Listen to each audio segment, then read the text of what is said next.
Have you ever broken a bone? I have been very lucky and have never broken any bones, but when I was younger, my brother broke his foot. I remember being with him as we drove to the hospital and seeing the pain on his face. I remember the big, intimidating cast he had to wear and how he would poke me with his crutches. I also remember bringing him glass after glass of chocolate milk because he said it helped with his bones, and putting new movies into the DVD player for him so he could sit and rest his foot. My family and I were eager to help him so that he would be able to heal properly, and we supported him through the process and celebrated with him when he was able to play soccer again. It was a hard time for him, but he says to this day that he's grateful for the support of his family. When it comes to physical health, we as a society are accepting and eager to help those around us. When it comes to mental health, however, there's a significant lack of understanding and acceptance. Every single one of us is affected by mental illnesses, whether you know someone who suffers with one or suffer with one yourself. We should be taking care of our brain just like we take care of our bodies.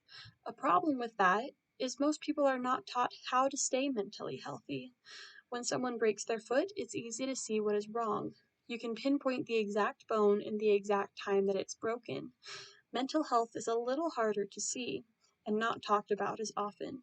I know when I was in high school, I was left to learn about that on my own, which led to some unhealthy coping mechanisms. Schools should be actively teaching students how to handle mental illnesses as well as contribute to the destigmatization of mental health. High school is one of the most stressful times in a person's life. Schools should be actively trying to combat mental illnesses by teaching students how to handle that stress. However, students are not taught how to stay mentally healthy. Along with this, schoolwork can contribute to mental health issues. Many students experience a lack of understanding from peers as well as teachers for their mental illnesses.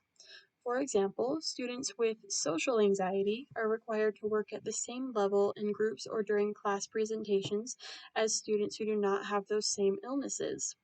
This type of situation can make students feel ostracized and like they are not as good as the people around them, or like they will never measure up, when in reality, they just need a little more support and understanding from their teachers and their peers.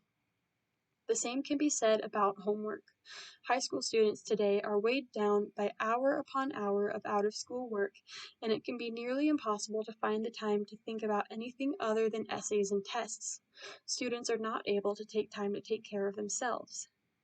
How can we help high schoolers understand how to manage their mental health? For starters, courses that teach mental health awareness would help them greatly. Students would be taught how to function in their day-to-day lives with their mental illnesses, as well as how to help the people around them that may be struggling.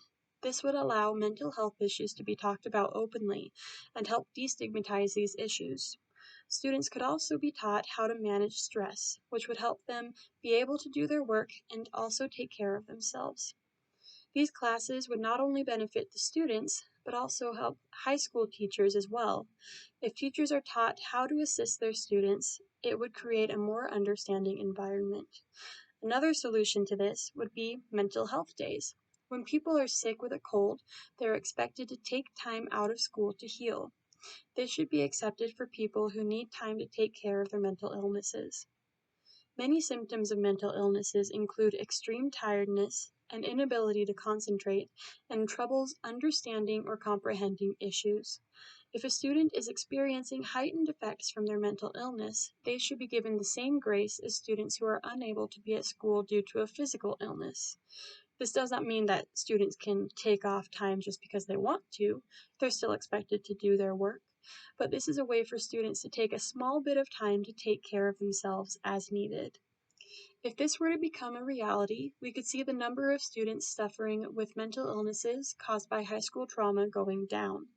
This would directly correlate with the suicide rates for teens going down as well. Teenagers would be able to openly talk about how they are feeling and get the help that they need. This would also create a more understanding environment as students and teachers are taught how to help those around them who may be suffering with mental illnesses. High school is a troubling time, and you never know who around you may need your help. Be aware of the teens in your life and take time to talk to them about their mental health. All people should know that they are important, no matter what they're going through. Stop the stigma of talking about mental health with the people around us. We should be caring as much about the health of our brains as we care about the health of our bodies. Although we cannot see what someone is going through with a mental illness as well as we can when someone has a broken bone or a cold, we should still be treating them with the same understanding and support.